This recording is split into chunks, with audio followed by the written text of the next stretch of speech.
उत्तर प्रदेश के मुख्यमंत्री योगी आदित्यनाथ ने चुनावी सभा को संबोधित किया। हमीरपुर महोबा लोकसभा के भाजपा प्रत्याशी पुष्पेंद्र सिंह चंदेल के लिए विशाल जनसभा को संबोधित किया। साथ ही लोगों से भारतीय जनता पार्टी को वोट करने की अपील भी की और कहा कि आपका हर वोट देश के लिए प्रधानमंत्री को मजबूत बनाएगा। मुख्यालय के डाक बंगला मैदान में आयोजित जनसभा में पहुंचे मुख्यमंत्री योगी आदित्यनाथ ने कहा कि यहाँ की भूमि मुझे मेरी अपनी भूमि लगती है। यहाँ गोरखगिरी में गोरखनाथ महाराज ने तपस्या की थी और यहाँ पर जितना हो सके पर्यटन को बढ़ावा दिया जाएगा। साथ ही कहा कि पिछली सरकारों ने यहाँ कोई कार्य नहीं किया। महोबा वालों से निवेदन करने आया हूँ और ऊंचाइयों को छूने से कोई नहीं रोक सकता। अब बुंदेलखंड प्यासा नहीं रहेगा, घर घर पानी पहुंचेगा। जितना काम बीजेपी ने किया है और कोई भेदभाव नहीं किया, सबका साथ और सबका विकास किया है।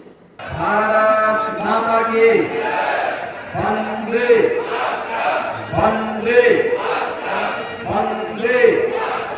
बाबा गोरखनाथ की, बाबा गोरखनाथ की, बाबा कामतगिरी की, बाबा कामतनाथ की। जय श्री राम, जय श्री राम, जय जय श्री राम। मंच पर उपस्थित उत्तर प्रदेश सरकार के मंत्रिमंडल के मेरे सहयोगी, जल शक्ति मंत्री श्री रामकेश निषाद जी, लोकप्रिय सांसद और भारतीय जनता पार्टी के प्रत्याशी कुमार पुष्पेंद्र के सामने राम मंदिर को बनने देता है। ये हम लोगों ने किया है और इस लोक के बाद परलोक में जाकर के पूर्वजों को ही बता पाएंगे कि देखो जो आपका संकल्प था, उस संकल्प को हम लोगों ने अपने वोट के बल पर पूरा होकर के आपको दिखा दिया है। उनका भी आशीर्वाद बहनों भाइयों, लोक और परलोक को सिद्ध करने वाली भारतीय जनता पार्टी की सरकार आज आपके पास फिर से आई है जनादेश मांगने के लिए। एक तरफ मोदी जी के नेतृत्व में Bharatiya Janata party, Nishad party, Rajbhar party, अपना दल, ये सभी दल एक साथ हैं और दूसरी तरफ कौन है? कांग्रेस। तो नाम कोई नहीं मानता, देश के विभाजन का बंटाधार करने वाली है। समाजवादी पार्टी राम भक्तों पर गोली चलाने वाली है। लालू जी है बिहार में, गरीबों का ये नहीं, वहां पे पशुओं का ही चारा खा गए, तो मनुष्य कहां से बचने वाले हैं? और बहनों भाइयों क्या कहते हैं? कहते हैं मुसलमानों को सभा आरक्षण लेने चाहिए। हमारा पिछड़ी जाति का व्यक्ति कहां जाएगा? पिछड़ी जाति का व्यक्ति। और मैं तो कहना चाहूंगा, यहां पर जब आया हूं, हमारे सर्वोदय नेता थे पूर्व मुख्यमंत्री, पूर्व राज्यपाल सर्वोदय कल्याण सिंह जी की मृत्यु हुई थी। वे प्रदेश के पूर्व मुख्यमंत्री थे। मैं तीन तक जाता है मातृभूमि के लिए लड़ने के लिए, उसकी मां से दुश्मन चारों खाने चिट्ठी होता है। भारत हमेशा विजय श्री का वर्णन ही करता है। और इसलिए बहनों और भाइयों, आज मैं आपसे कहने के लिए, आप सोचो 80 करोड़ लोगों को फ्री में राशन, 60 करोड़ लोगों को 5 लाख रुपए का आयुष्मान का कार्ड, कहीं भी जाइए उपचार कराएंगे। और उत्तर प्रदेश में हमने व्यवस्था की है कि अगर किसी का आयुष्मान कार्ड नहीं बन पाया है, अगर वह व्यक्ति कोई विधायक के माध्यम से, कोई सांसद के माध्यम से, कोई पूर्व विधायक, कोई पूर्व सांसद, कोई पदाधिकारी या पीड़ित भी मुझे लिख देता है कि मैं बीमार हूं, उपचार की व्यवस्था नहीं है, मैं कहता हूं स्टूडेंट भिजवा दीजिए, अपना आपके अकाउंट में सारा पैसा हम भेज देंगे, चिंता नहीं करनी है, क्योंकि सरकार आपकी है। और भाइयों, आज हम भी दे रहे हैं, हजारों करोड़ रुपए हम गरीबों को भेजते हैं उपचार के लिए, कोई चिंता नहीं, क्योंकि जनता जनार्दन की सरकार है। हमारी प्रतिबद्धता जनता के प्रति है और जनता की सेवा हम करेंगे। 12 करोड़ किसानों को किसान सम्मान निधि का लाभ, भाइयों 12 करोड़ किसान सम्मान निधि का लाभ प्राप्त कर रहा है। 12 करोड़ घरों को एक एक शौचालय बना दिया गया है। 10 करोड़ घरों में उज्ज्वला योजना का कनेक्शन दिला दिया है। 4 करोड़ घर बन गए हैं, 4 करोड़ गरीबों के मकान बन गए हैं। और मोदी जी ने आश्वासन दिया है जितने बचे हैं अगले 5 वर्ष के अंदर उन सभी गरीबों के एक एक मकान बनेंगे। और मैं आपसे कहता हूं, आप भी अभी से कार्रवाई शुरू कर दीजिए। कोई हर गरीब के पास एक एक सिर्फ रखने के लिए आवाज नहीं है। बहनों और भाइयों, इन सब योजनाओं में क्या किसी के साथ भेदभाव हुआ है क्या? किसी की जाति, मत और मजहब देखा गया क्या? सबका साथ और सबके विकास के भाव के साथ काम हुआ। एक तरफ ये लोग विकास और सम्मान और सुरक्षा में बाधक थे, कांग्रेस, सपा, बसपा तीनों, और दूसरी तरफ आपकी आस्था के साथ भी खिलवाड़ करती। आपने कांग्रेस और सपा के लोगों के बेशर्मीपूर्ण बयान देखे होंगे। समाजवादी पार्टी का महासचिव क्या कहता है? कहता है अयोध्या में राम मंदिर बेकार बना है। बोला ना बोला? बोला है ना? क्या इनका बयान से समर्थन करेंगे? क्या इनके बयान का समर्थन करेंगे? कांग्रेस के एक नेता ने क्या कहा? भारत के अंदर राम मंदिर का निर्माण नहीं होना चाहिए। अरे राम मंदिर का निर्माण भारत में नहीं होगा तो क्या इटली में होगा क्या? लेकिन इनकी बात तो देखो, ये वही सपा और कांग्रेस के लोग हैं। बहनों और भाइयों, जब इनकी सरकार के तले क्या कहते थे? कहते थे राम हुए ही नहीं। क्या कहते थे? राम हुए ही नहीं। तब समाजवादी पार्टी के लोग क्या करते थे? कहते थे अयोध्या में परिवारी पर नहीं मार सकता। और तब इन लोगों ने राम भक्तों पर गोलियां चलाई थी। क्या राम भक्तों पर गोली चलाने वाला भारत के अंदर शासन करेगा क्या? क्या राम भक्तों पर गोली चलाने वाले, अरे ये जन्म पुण्य करने के लिए बना है, पाप करने के लिए नहीं बना है। क्यों हम पाप करेंगे? एक वोट की खातिर ये पाप करेंगे कि हिंदुओं के हथियारों को सत्ता सौंपेंगे क्या? कतई नहीं होना चाहिए बाप। आज तो आपके पास कहने के लिए है, अपनी वर्तमान और भावी पीढ़ी को बताने के लिए। क्या बताएंगे? देखो भाई, हमने रामलला को अपनी आंखों से अयोध्या में 500 वर्षों के बाद विराजमान होते हुए देखा है। बोलेंगे, बोल सकते हैं ना? ये बताने का अधिकार है आपको। और ये भी बोलिए ये हमारे कारण हुआ है।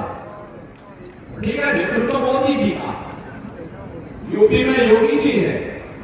लेकिन बहनों भाइयों बताइए कि मोदी जी और योगी जी की ताकत जनता जनार्दन की ताकत है। जनता जनार्दन का जब आशीर्वाद मिलता है और मोदी जी और योगी जी को ताकत मिलती है। उस ताकत के बल पर अयोध्या में राम मंदिर की बाधाओं को एक झटके में दूर करके और फिर राम मंदिर के निर्माण का मार्ग प्रशस्त होता है।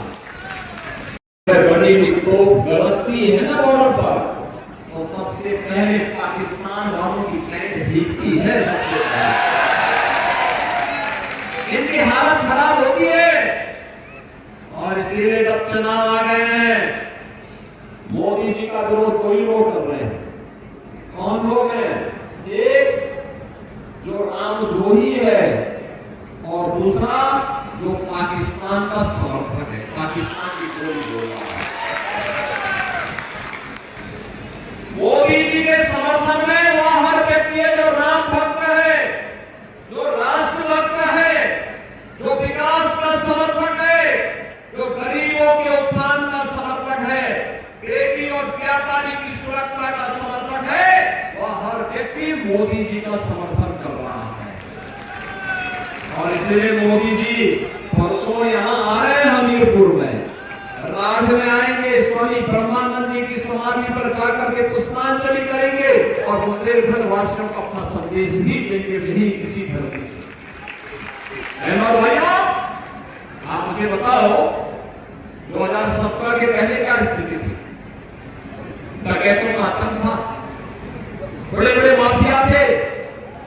आखिर सपा बसपा कांग्रेस ने तो केवल माफिया यहाँ दिए थे, अराजकता फैला रहे थे, लूट खसोट मचा रहे थे, सड़कों को बर्बाद कर रहे थे, नौजवानों के जीवन के साथ खिलवाड़ कर रहे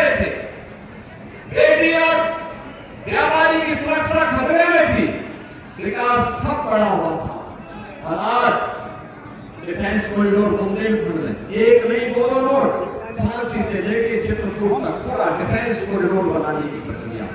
हम लोग बुंदेलखंड को नोएडा की तर्ज पर विकसित करने के लिए हमने कार्रवाई प्रारंभ कर दी है। बधाई देता हूं बुंदेलखंड वासियों को। अब हमारा बुंदेलखंड का नौजवान बुंदेलखंड से प्लान नहीं करेगा, एक बार हमें इस योजना को लागू करने दीजिए।